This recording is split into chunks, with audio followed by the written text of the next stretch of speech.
ದಳಪತಿ ವಿರುದ್ಧ ಡಿಕೆ ಶಿವಕುಮಾರ್ ಮಾತಿನ ಸಮರವನ್ನ ಮುಂದುವರೆಸಿದ್ದಾರೆ. ವಾಗ್ದಾಳಿಯನ್ನ ನಡೆಸಿದ್ದಾರೆ ಡಿಕೆ ಶಿವಕುಮಾರ್ ಅವರು. ಎಚ್ಡಿಡಿ ಕುಟುಂಬ ಬಳಿ 1,000 ಎಕರೆ ಆಸ್ತಿ ಇದೆ.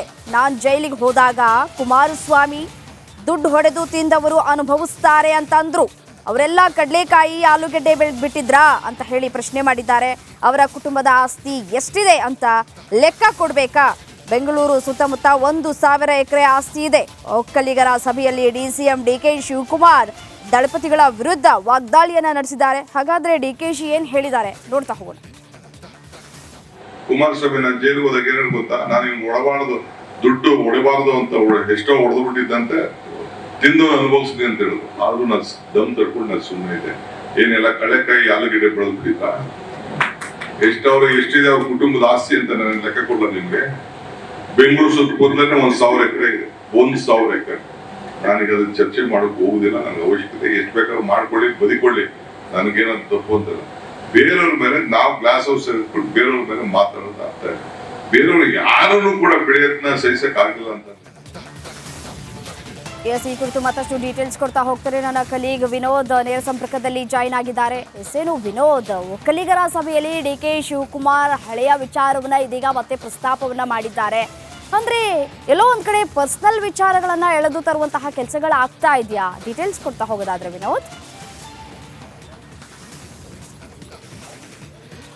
ರಮ್ಯ, ಭಾಳ ಪ್ರಮುಖವಾಗಿ ಮೈಸೂರು ಲೋಕಸಭಾ ಕ್ಷೇತ್ರದಲ್ಲಿ ಒಕ್ಕಲಿಗ ನಾಯಕರ ನಡುವೆ ಮಾತಿನ ಸಮರ ಈಗ ಆರಂಭ ಆಗಿರುವಂಥದ್ದು. ಭಾಳ ಪ್ರಮುಖವಾಗಿ CM ಸಿದ್ದರಾಮಯ್ಯ ಮತ್ತು ಡಿಕೆ ಶಿವಕುಮಾರ್ ಅವರು ಈಗಾಗಲೇ ಒಕ್ಕಲಿಗ ಅಸ್ತ್ರವನ್ನು ಬಳಸಿ ಕಾಂಗ್ರೆಸ್ಸಿಂದ ಒಕ್ಕಲಿಗ ಅಭ್ಯರ್ಥಿಗೆ ಟಿಕೆಟನ್ನು ಕೊಟ್ಟಿದ್ದಾರೆ. ಸೊ ಹೀಗಾಗಿ ನಿನ್ನೆ ಖುದ್ದು ಡಿಕೆ ಶಿವಕುಮಾರ್ ಮೈಸೂರಿಗೆ ಆಗಮಿಸಿ ಒಕ್ಕಲಿಗ ನಾಯಕರ ಸಭೆಯನ್ನು ಕರೆದಿದ್ರು.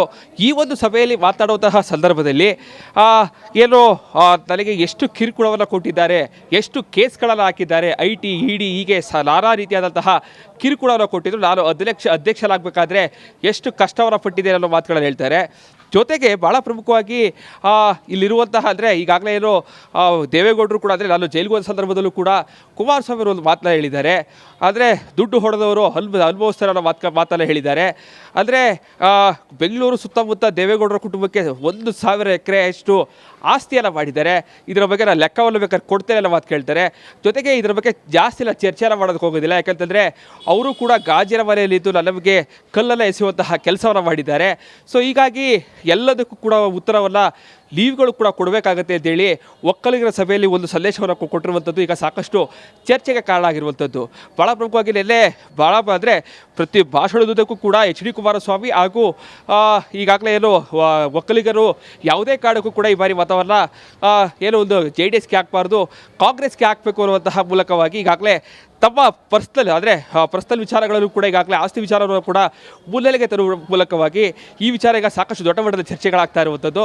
ಸೊ ಮುಂದಿನ ದಿನಗಳಲ್ಲಿ ಯಾರ ಆಸ್ತಿ ಎಷ್ಟಿದೆ ಅನ್ನೋದ್ರ ಬಗ್ಗೆ ಇನ್ನಷ್ಟು ಚರ್ಚೆಗಳು ಜಾಸ್ತಿ ಆಗುತ್ತೆ. ಸೊ ಮುಂದಿನ ದಿನಗಳಲ್ಲಿ ಇದು ಯಾವ ಹಂತಕ್ಕೆ ಹೋಗಿ ತಲುಪುತ್ತೆ ಅನ್ನೋದು ಈಗ ಸಾಕಷ್ಟು ಕುತೂಹಲ ಮೂಡಿಸ್ತಾ ಇರುವಂಥದ್ದು. ರಮ್ಯಾ, ರೈಟ್, ಧನ್ಯವಾದ ತಮ್ಮೆಲ್ಲ ಮಾಹಿತಿಗಾಗಿ.